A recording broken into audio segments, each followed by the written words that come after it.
This is like the Blue Letter Bible. This is what I was talking to you on the street too about kind of looking up the Greek because when it Mhm. says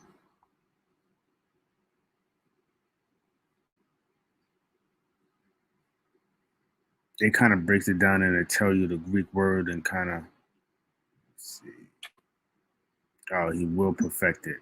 So when it says if he starts it, he will perfect it. If you look at kind of the phasing, this is where you see what it says.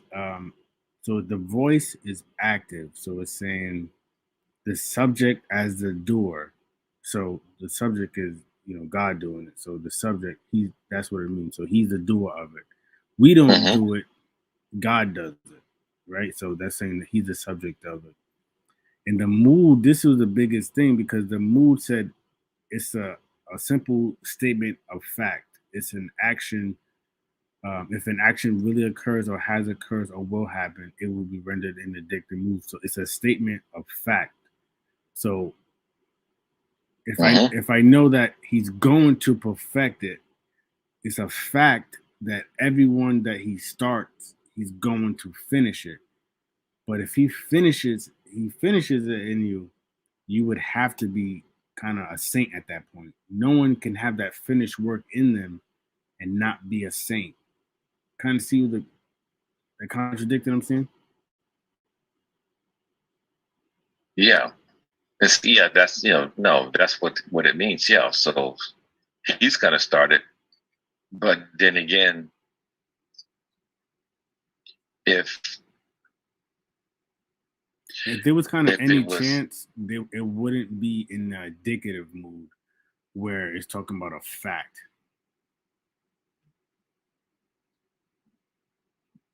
yeah, You see that? yeah, I see that. So the thing is,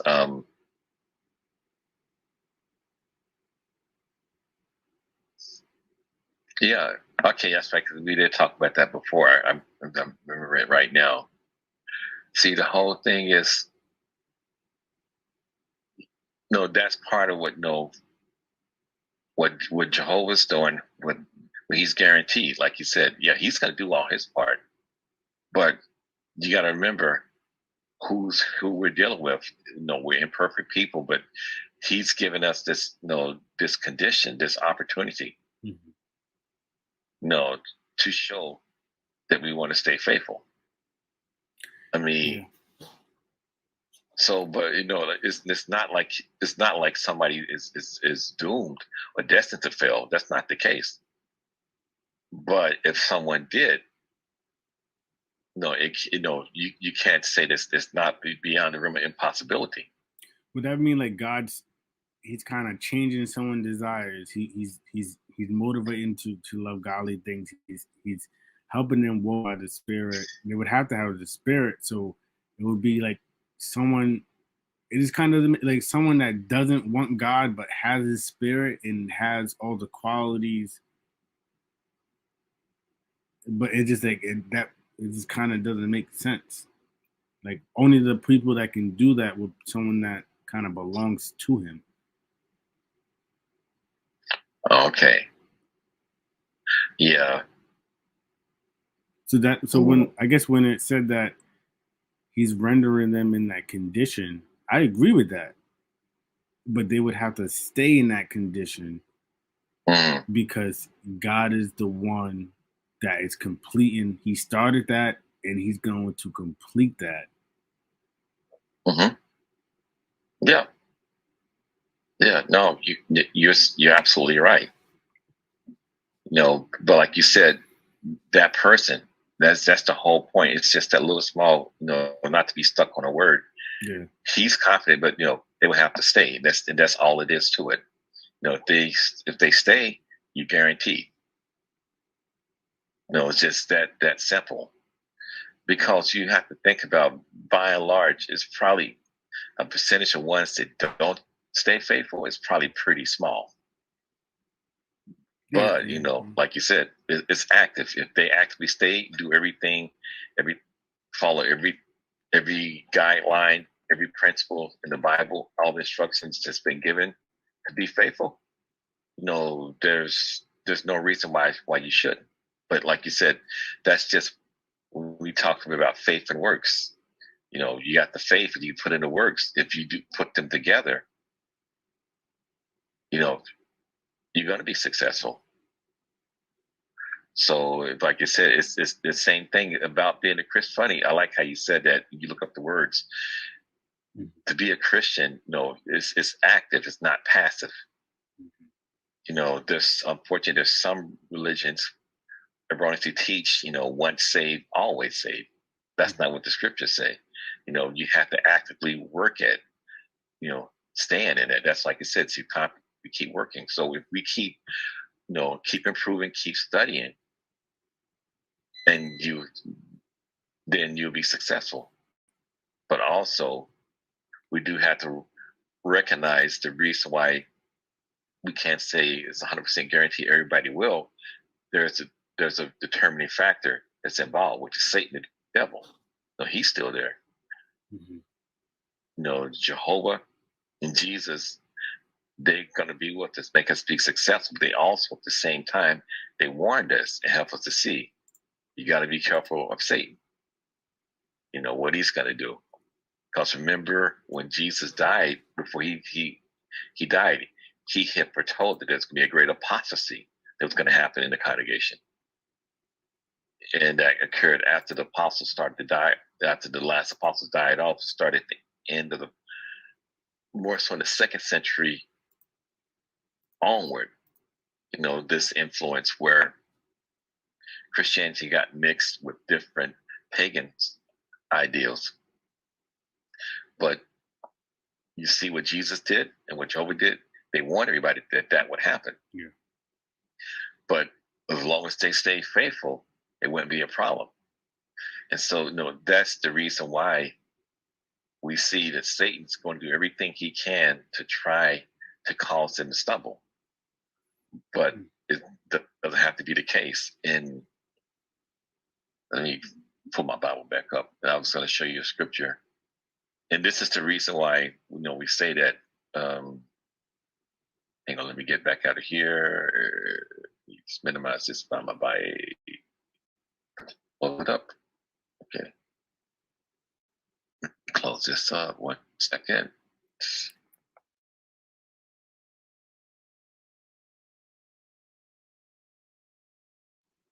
There we go. Share. In 1 Corinthians, let me get to it 1 second.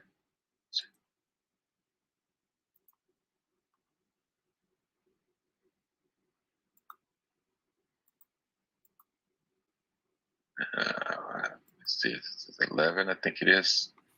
Give me 1 second, 11.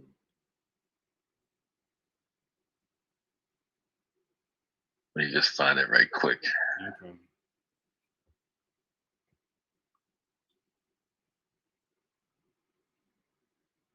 It might be 13. Let me see here.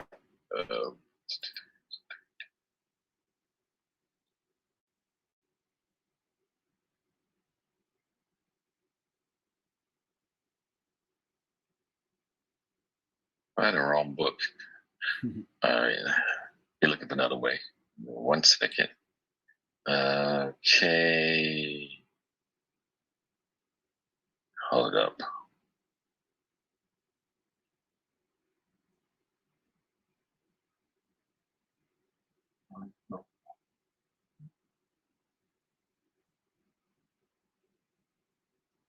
Where are you at, GT? Oh, I'm dyslexic. It's 2 Corinthians. And that's why I said I know it's Corinthians. All right, let me get back here. 11:14.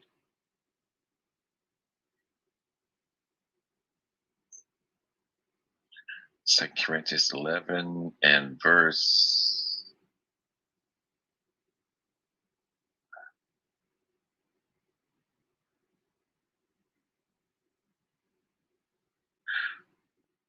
Okay, Well, we'll start really from 12 to 15.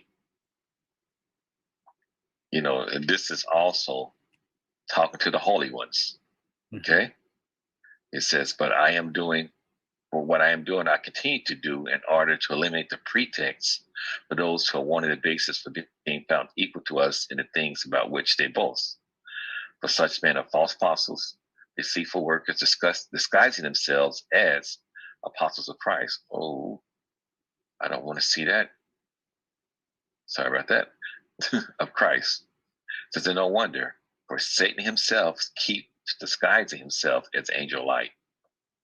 It is therefore nothing extraordinary if his ministers also keep disguising themselves as ministers of righteousness, but their end will be according to their works. You ever read that scripture before? Yeah. That sounds familiar. Yeah. So that's why what it was saying, you're right on the point about what you've said about Philippians. He's confident, but why can be confident? Because what the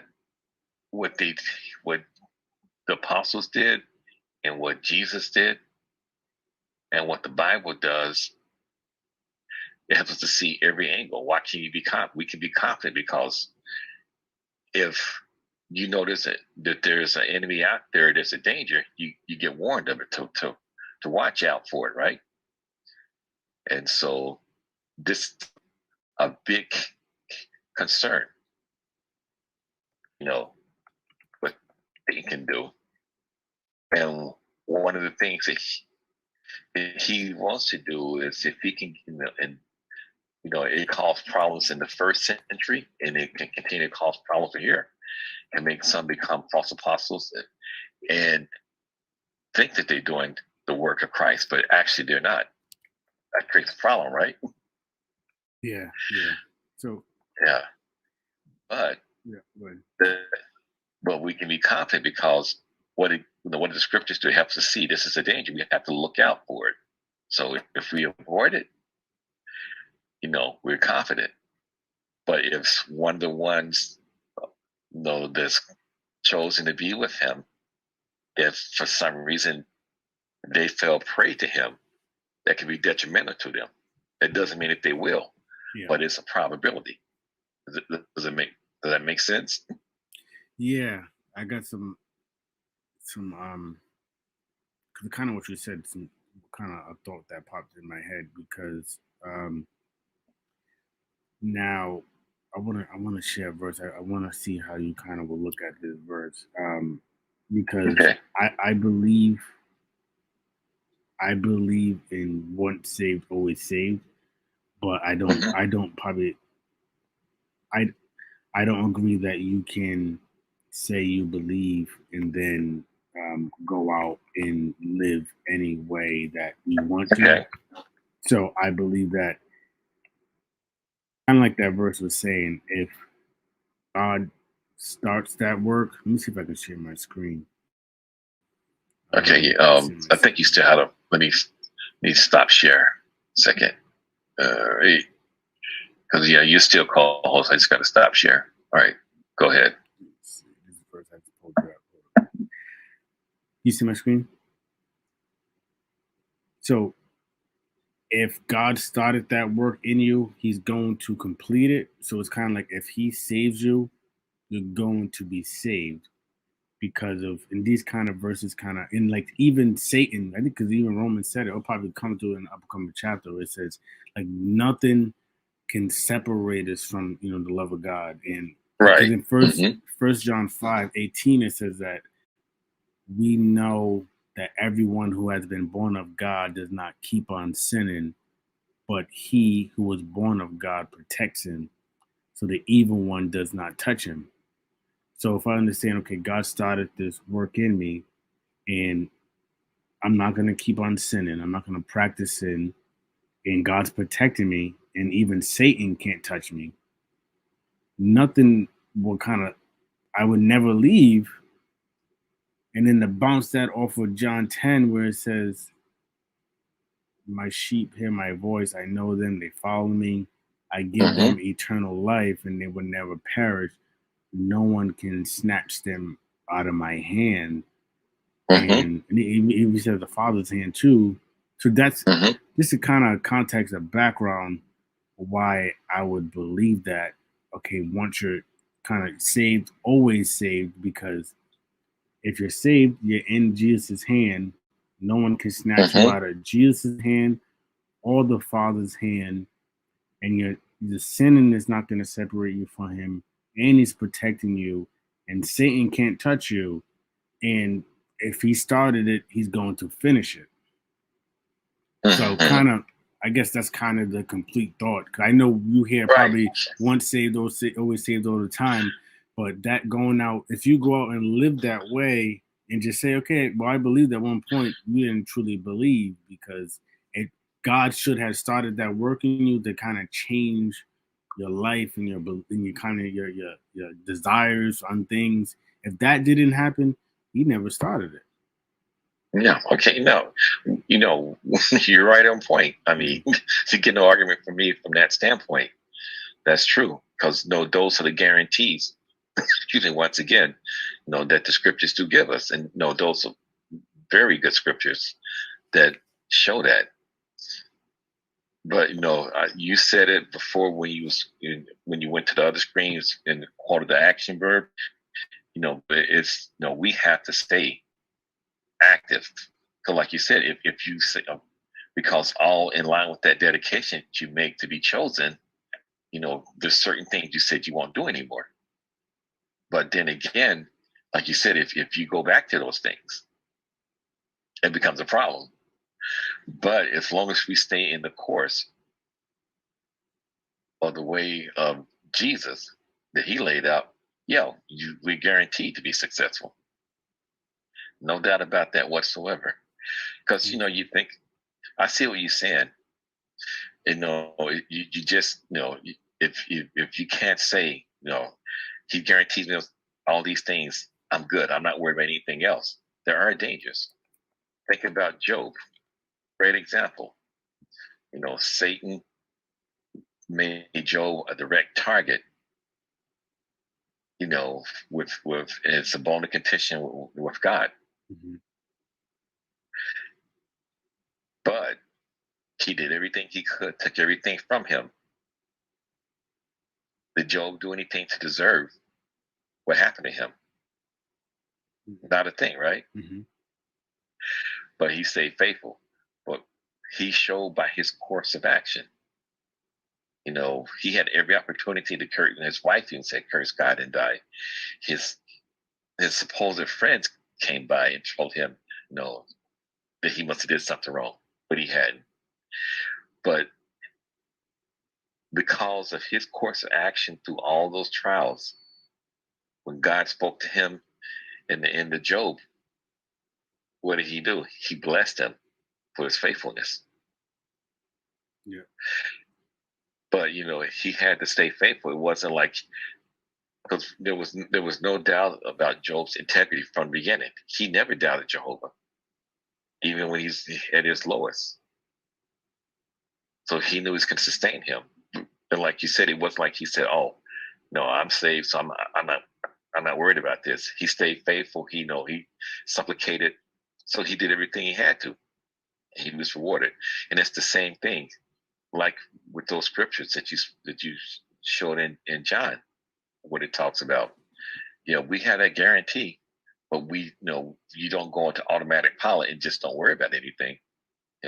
You keep yourself in that high level of spirituality, and you are confident, you are guaranteed, and you should not turn around. But wouldn't that mean I can pluck myself out of Jesus' hand?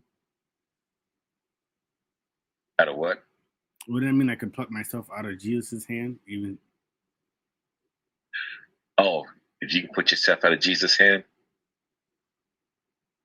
um, like, can it happen? Yes, but once again, most people will not. If you make the dedication, stick to it. Yeah, that's not a problem. We can do it. No, It can happen, but but when you think about, when you take those steps of dedication, take those steps of following what Jesus said, it's a very low probability that will happen, unless something that that you that you lacked, or something that you did do. But really, as long as we stay faithful, we have that guarantee. We have the scriptures. Can it happen? Yes, because we're imperfect still. You know, that's just part of life, right?